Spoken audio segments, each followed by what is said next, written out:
안녕하세요. 발표 시작하겠습니다. 오늘 제가 발표할 논문은 Efficiently Modeling Long Sequences with Structured State Space로 2022년 아이클리어에 발표된 논문입니다. 인용수는 약 3,400개 정도를 기록하고 있습니다. 순서는 다음과 같습니다. 먼저 간략하게 소개를 해드리고 본 논문이 나오게 된 배경을 말씀드린 후에 본 논문에서 제안한 모델의 주요 개념은 크게 세 가지로 볼 수가 있는데요. SSM, HIPPO, Structured Matrices 이 세 가지를 이제 각각 살펴보겠습니다. 그리고 실험 결과를 보여드린 후에 정리하도록 하겠습니다. 본 논문은 State Space Model, 줄여서 SSM을 기반으로 한 아키텍처입니다. SSM이 발전해온 히스토리가 있는데요. 여기에 제시된 모델 외에도 여러 가지 모델들이 있지만 가장 핵심이 되는 모델이라면 다음과 같이 볼 수 있을 것 같습니다. 특히 SSM이 주목받기 시작한 것은 이제 만바로부터였는데요. 제가 설명드릴 모델은 그 이전 단계인 S4가 되겠습니다. SSM 모델들은 이제 전 단계의 모델을 이제 계승받아서 거기에 추가적인 이노베이션이 이루어지는 형태이기 때문에 만바나 만바2를 잘 이해하시려면 이제 앞전 단계의 모델을 살펴보시는 게 필요하기도 하고요. 그리고 이 SSM은 이제 트랜스포머의 어텐션과는 이제 완전히 다른 메커니즘으로 동작을 하기 때문에 이 SSM이 작동하는 원리를 잘 이해하는 것이 중요하다고 생각이 되어서 본 논문을 발표하게 되었습니다. 본 논문이 등장하게 된 배경은 다음과 같습니다. 한 가지 유념하실 점은 이제 본 논문이 발표된 시점이 2022년이기 때문에 최근과는 이제 다소 괴리가 있다는 점을 염두하셔야 될 것 같고요. 저희가 풀고자 하는 문제는 이제 시퀀셜 모델링인데요. 인풋 시퀀스를 받아서 아웃풋 시퀀스를 출력하는 모델이 되겠지요. 저희가 매일 사용하는 이제 GPT도 이제 인풋 토큰을 입력받아서 아웃풋 토큰을 출력하는 이제 시퀀스 모델이 되겠습니다. 그 외에도 이제 시퀀스 모델을 통해서 이제 다양한 태스크를 풀 수 있을 것입니다. 예를 들어서 타임 시리즈 포캐스팅도 있고 이제 이미지 캡셔닝이나 오디오 제너레이션 같은 태스크도 있겠습니다. 이러한 시퀀스 모델은 이제 대표적으로 이제 RNN 계열이 있고 이제 그 이후 이제 트랜스포머가 나오면서는 이제 트랜스포머가 이제 완전히 도미넌트한 패러다임으로 자리를 잡았습니다. 그리고 지난 발표 때 말씀드린 뉴럴 디퍼런셜 이퀘이션도 이러한 시퀀스 모델에 해당이 되겠습니다. 그런데 이제 이 당시에 문제가 되었던 것은 이러한 시퀀스 모델들이 이제 아주 긴 시퀀스에 대해서는 성능이 좋지 못하였다는 것입니다. 그렇다면 이제 어떻게 하면 이제 아주 긴 시퀀스, 예를 들어서 이제 만 스텝 이상이 되는 시퀀스도 잘 처리할 수 있는 모델을 만들 것인가가 이제 화두가 되었고요. 그래서 이제 2021년에 이제 히포 매트릭스를 이용한 SSM인 이제 LSSL이라는 모델이 나왔고요. 이 모델이 S4의 전신이 되겠습니다. 이 LSSL의 컨트리뷰션은 이제 긴 시퀀스도 처리할 수 있는 성능을 보였는데요. 다만 굉장히 느리고 이제 비효율적이어서 이제 크리티컬하지 않다는 문제가 있었습니다. 그래서 이제 이 LSSL을 이제 효율적으로 만들고자 하는 목적에서 이제 S4가 출발을 하였습니다. 그럼 이제 S4를 구체적으로 살펴보겠습니다. S4의 핵심 개념을 이제 크게 세 가지로 볼 수 있을 것 같습니다. 첫 번째로 이제 기본적으로 이제 S4는 이제 SSM이고요. 두 번째로 가장 중요한 컴포넌트는 이제 Long Range Dependency를 해결한 히포 매트릭스가 되겠습니다. 마지막으로 이제 이 SSM을 구성하는 매트릭스들을 이제 잘 구조화하고 이 파라미터들을 학습하는 알고리즘을 잘 설계를 해서 연산을 실질적으로 가능하게 만든 S4만의 레시피가 이제 사실상 본 논문의 컨트리뷰션이 되겠습니다. 그럼 이제 이 세 가지 요소를 각각 살펴보겠습니다. 첫 번째로 SSM이 무엇인지 살펴볼 텐데요. 이 SSM은 이렇게 딥러닝에 도입되기 이제 훨씬 전부터 이미 존재했던 모델입니다. 이제 공학하신 분들께는 너무나 익숙하실 것 같고요. 특히나 컨트롤이나 시그널 프로세싱 하시는 분들께 아주 익숙한 모델이 되겠습니다. 이제 인풋 시그널을 입력받아서 레이턴트 스페이스에 매핑한 다음에 이제 아웃풋 시그널을 프로젝션하는 형태가 되겠고요. 다르게 해석을 해본다면 이제 인풋 시그널 인포메이션을 바탕으로 우리가 관심 있는 시스템의 이제 상태에 대한 믿음을 컨티뉴어스하게 업데이트한다고도 볼 수가 있겠습니다. 이제 만약에 시스템 아이덴티피케이션을 한다면 이제 각각의 매트릭스를 이제 식별하는 것이 목적이 되겠고요. 컨트롤을 한다면 우리가 원하는 아웃풋을 출력하기 위해서 어떤 인풋을 넣어야 하는가를 식별하게 될 것입니다. 여기에서는 이제 이 SSM으로 이제 시퀀스 모델링을 하는 게 목적이 되겠지요. 그럼 이제 SSM을 이제 좀 더 쉽게 예시로 보여드리겠습니다. 이 예시는 이제 디스크리트한 SSM이기 때문에 이제 위에 이제 continuous SSM과 이제 노테이션이 이제 엄밀하게 일치하진 않지만 이제 하나의 비유로 봐주셨으면 좋겠습니다. 예를 들어서 이제 어떤 자동차의 상태를 다음과 같이 이제 가스, 오일, 타이어, 모터 상태의 벡터로 이제 모델링을 한다면 연료, 정비와 같은 인풋에 의해서 상태가 변화할 수 있을 것이고, 이는 최종적으로 자동차의 출력의 속도에 영향을 주게 될 것입니다. 그리고 이러한 시스템은 이제 매 타임 스텝마다 이러한 식을 통해서 운영이 된다고 이제 볼 수가 있겠지요. 이 SSM은 이제 몇 가지 좋은 프로퍼티를 가지고 있는데요. 이제 discretize한 이제 SSM은 이제 recurrent한 형태로도 나타낼 수가 있고, convolution의 형태로도 나타낼 수가 있다는 것입니다. 그렇다면 이제 이 recurrent한 형태는 inference 시에 sequential하게 아웃풋을 출력할 수 있기 때문에 좋고, convolution의 형태는 트레이닝 시에 parallel하게 트레이닝을 할 수가 있어서 양쪽의 장점을 다 취할 수 있게 되겠지요. 그럼 이제 먼저 어떻게 하면 이 recurrent한 형태를 가지는지를 살펴보면, 앞에서 본 continuous SSM을 이제 Euler 메소드로 discretize하면 다음과 같습니다. 이는 히든 스테이트이 이전 스텝의 히든 스테이트과 이제 current 인풋에 의해서 recurrent하게 업데이트하는 형태를 띠게 되겠습니다.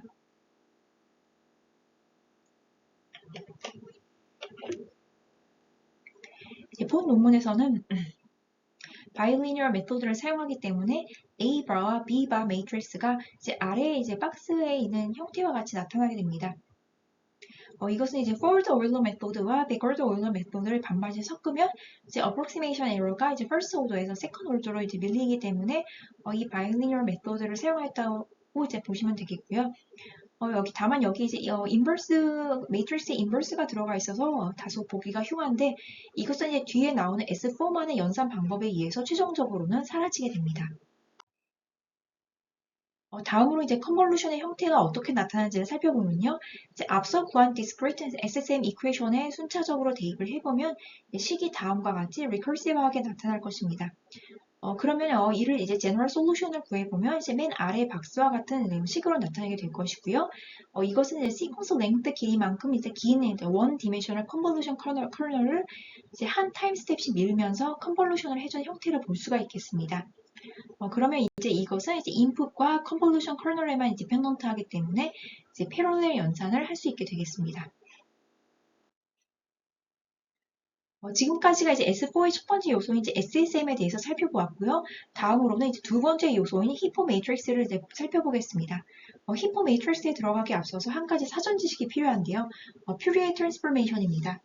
너무나 익숙하시고 많이 사용하시는 테크닉이지만 이제 이 히포 매트릭스와 그 뒤에 이제 S4 연산 알고리즘을 이해하시는데 이제 반드시 필요한 개념이기 때문에 짚고 넘어가겠습니다. 퓨리에 트랜스포메이션은 이제 타임 도메인에서 프리퀀시 도메인으로 변환을 해주는 방법이죠. 예를 들어서 이제 어떤 신호의 주파수 성분을 분석할 때 이제 퓨리에 변환을 통해서 이제 어떤 주파수 성분이 얼마나 들어있는지를 알아낼 수가 있겠습니다. 그렇다면 이 시간에 대한 함수인 시그널을 벡터로 나타내고 주파수 성분을 벡터로 나타낸다면 퓨리에 변환은 이 두 벡터 간의 선형 변환을 했다는 뜻이 되겠고요. 그리고 이제 이 linear transformation은 이제 매트릭스를 표현을 할 수가 있기 때문에 이 두 벡터 간의 선형 변환을 해주는 매트릭스가 존재를 할 것이고, 이 매트릭스가 바로 이제 퓨리에 매트릭스가 되겠습니다. 그렇다면 이 행렬이 여기서 하는 일은 이 행렬이 이제 각 행 벡터와 이제 신호 벡터 간의 이제 이너 프로덕트를 통해서 시밀러리티를 개선하고 이제 주파수 성분이 얼마나 들어있는지를 뽑아내는 게 되겠습니다. 실제로 이 discrete Fourier transformation 포뮬라를 이제 풀어서 약간의 계산을 해주면 그 아래에 이제 Fourier matrix가 나오는 것을 이제 알 수가 있는데요. 여기서는 이제 사인, 코사인 펑션을 사용하지만 저희가 기억을 해야 할 사실은 이제 어떤 인풋 시그널이 있을 때 이를 orthogonal 베이시스 펑션들의 리니어 컴비네이션을 표현을 할 수가 있고 각각의 orthogonal 베이시스 펑션이 얼마만큼 섞여 있는지를 그 개수를 벡터로 표현한다면 이 개수 벡터만을 가지고 있으면 이제 인버스 트랜스포메이션을 통해서 원래의 시그널을 복원할 수 있다는 사실입니다. 그리고 이 매트릭스가 그 개수를 찾는 역할을 해주게 됩니다. 이 개념이 이제 히포 매트릭스를 이해하는 핵심 아이디어이기 때문에 다시 한번 이제 말씀드리겠습니다. 이제 어떤 인풋 시그널이 있을 때 이를 orthogonal 베이시스 펑션들의 리니어 컴비네이션을 표현을 할 수가 있고 이제 각각의 orthogonal 베이시스 펑션이 얼마만큼 섞여 있는지 그 개수를 벡터로 표현한다면 이 개수 벡터만 가지고 있다면 인버스 트랜스포메이션을 통해서 원래 시그널을 복원을 할 수가 있습니다. 그리고 이 매트릭스가 그 개수를 찾는 역할을 해주게 됩니다. 그래서 이제 히포 매트릭스인데요. 이 히포 매트릭스가 탄생하게 된 배경은 이제 랜덤하게 이니셜라이징한 SSM이 이제 실제로는 잘 동작하지 않았다는 것입니다.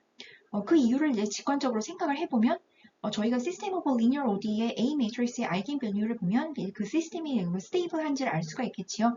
그래서 이제 많은 경우에 exponentially growing 하거나 이제 decaying 할 것이고, 그렇게 되면 이제 gradient가 소실되거나 폭발하는 문제로 이제 연결이 될 것입니다.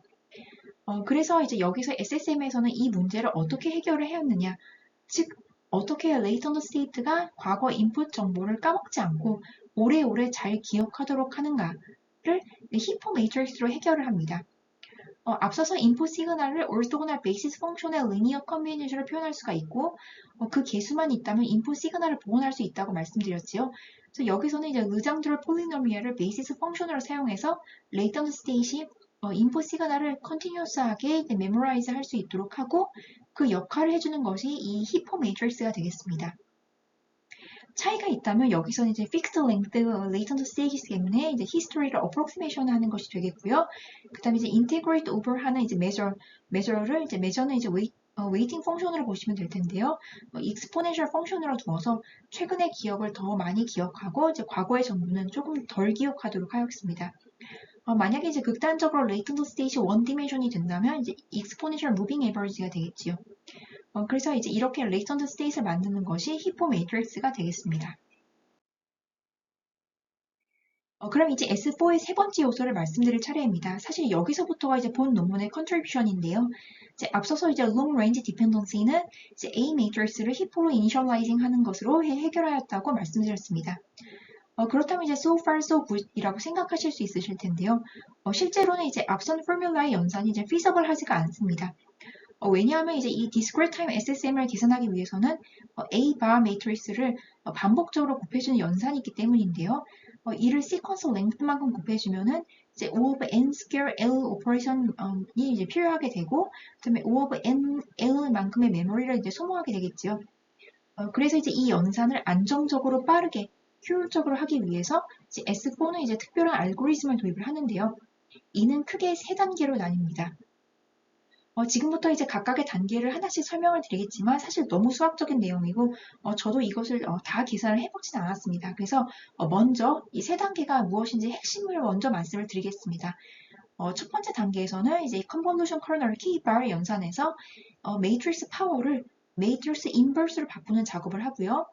두 번째 단계에서는 A 매트릭스를 다이아고널 라인이라고 이제 어썸션을 하였을 때 코시 커널이 되기 때문에 인버스를 빠르게 연산을 할 수 있게 됩니다.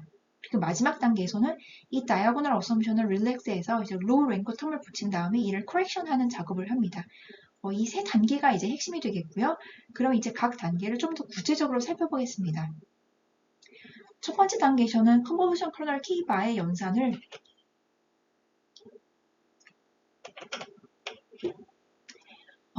O of n square L에서 L 로그 L로 바꿔줍니다. 이를 어떻게 하냐 하면은 Z 트랜스폼을 통해서 해주는데요. 이 Z 트랜스폼은 이제 아래의 네모 박스와 같이 이제 generating 펑션을 만들어주는 것입니다. 그런 후에 이제 이 Z를 이 오메가 안에 있는 exponential들로 이제 evaluate 해주게 되면 이제 앞서서 보았던 이제 discrete Fourier transform 이제 형태가 나오겠지요. 그러면 이제 이 inverse Fourier transform을 통해서 이제 convolution kernel을 복원할 수가 있게 됩니다. 그리고 이것은 이제 FFT를 이용해서 이제 빠르게 연산을 할 수가 있습니다. 중요한 것은 여기서 Z 트랜스폼을 하게 되면 이제 매트릭스 파워가 인버스로 바뀐다는 것입니다. 하지만 여전히 이제 인버스를 L번 연산을 해야 하는 것은 이제 남아있게 되겠습니다. 그럼 이제 두 번째 단계에서는 이 인버스 연산을 빠르게 계산할 수 있도록 해줍니다. 우선 이 A 매트릭스가 다이아고널이라고 어썸션을 한다면 이제 앞서 나온 제너레이팅 펑션에 전개를 해보면 코시 커널과 동치라는 결과가 나옵니다.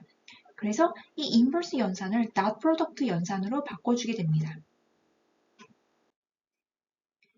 그리고 이제 마지막 단계에서는 이 diagonal assumption을 relax를 해서 low rank 텀을 붙인 다음에 Woodbury identity lemma를 사용해서 이제 correction을 해주게 됩니다. 그런 후에 그러면 이제 매트릭스의 연산을 이제 전개를 해보면 최종적으로 아래의 네모 박스와 같이 generating 펑션이 이제 4개의 dot product 연산으로 이제 바뀌게 됩니다. 이렇게 A 매트릭스를 다이아고널 플러스 로우 랭크의 형태로 표현해주게 되면 또 다른 장점이 있는데요. 이는 앞서서 A바와 B바의 인버스 연산이 들어가 있었는데요. 여기에 이제 대입을 하고 전개를 해보면 다음과 같이 최종적으로는 인버스가 없는 형태로 나오게 됩니다. 그렇다면 이제 중요한 것은 이 히포 매트릭스가 다이아고널 플러스 로우 랭크인가가 되겠지요. 그래야 이제 앞서서 구한 이제 테크닉을 이제 적용을 할 수가 있겠지요. 본 논문에서는 히포가 NPLR이고 normal 플러스 low 랭크이고 그 다음에 SSM 모델 관점에서 이 NPLR은 DPLR과 동치이기 때문에 이 테크닉을 히포 매트릭스 사용할 수 있다는 것을 이제 theorem으로 증명을 합니다. 그렇다면 이제 지금까지 이제 길게 설명을 드린 S4만의 스페셜 레시피가 이펙티브한가? 본 논문이 실제로 컨트리뷰션을 했는가를 저자들은 어블레이션 스터디를 통해서 보여주는데요. 결론적으로 말씀을 드리자면 히포 이니셜라이제이션과 거기에 더한 추가적인 트레이닝이 모두 필요하고 따라서 이것을 이제 이피션트하게 한 이제 S4의 NP-error 알고리즘이 이제 의 당위성을 이제 증명하게 됩니다.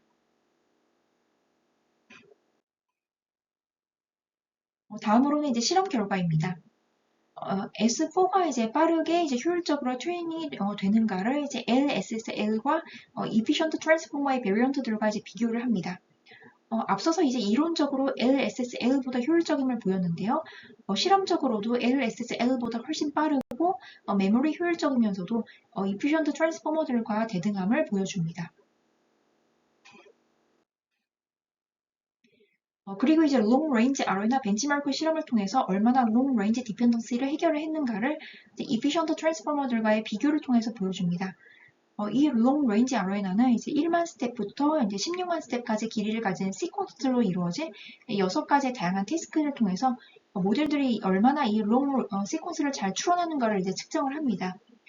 이 롱 레인지 RONA에 대한 자세한 내용은 이제 어펜딕스를 참고해 주시고요. 여기서 이제 S4가 놀라운 성능을 보여주는데요. 이제 모든 베이스라인을 앞질렀을 뿐만 아니라 평균적으로 약 86% 정도의 정확도를 기록하였습니다. 나머지 모델들이 이제 모두 60% 미만인 것과 이제 대조가 되는데요. 특히 이제 PathX 태스크를 푼 모델은 S4가 유일합니다. 이 PathX 태스크는 이제 그 바로 옆에 Pathfinder를 단순히 길이만 연장한 것이기 때문에 이제 이 모든 모델들이 이제 Pathfinder는 풀었지만 PathX를 풀지 못했다는 것은 이제 어떤 알고리즘상의 문제가 아니라 컨텍스트 랭스의 리미테이션으로 인한 것을 이제 알 수가 있습니다. 그리고 이제 이 S4는 이 리미테이션을 넘었다는 이제 뜻이 되겠습니다. 네, 그럼 이제 정리하겠습니다. 이제 S4는 이제 기존의 SSM과 이제 히포 매트릭스를 이제 새롭게 파라미터라이제이션 함을 통해서 이제 recurrent representation과 convolution representation의 장점을 이제 모두 취하면서도 효율적으로 아주 긴 시퀀스를 처리할 수 있는 모델이라고 하겠습니다. 네, 이상 발표 마치겠습니다. 이제 질문 주시면 감사드립니다.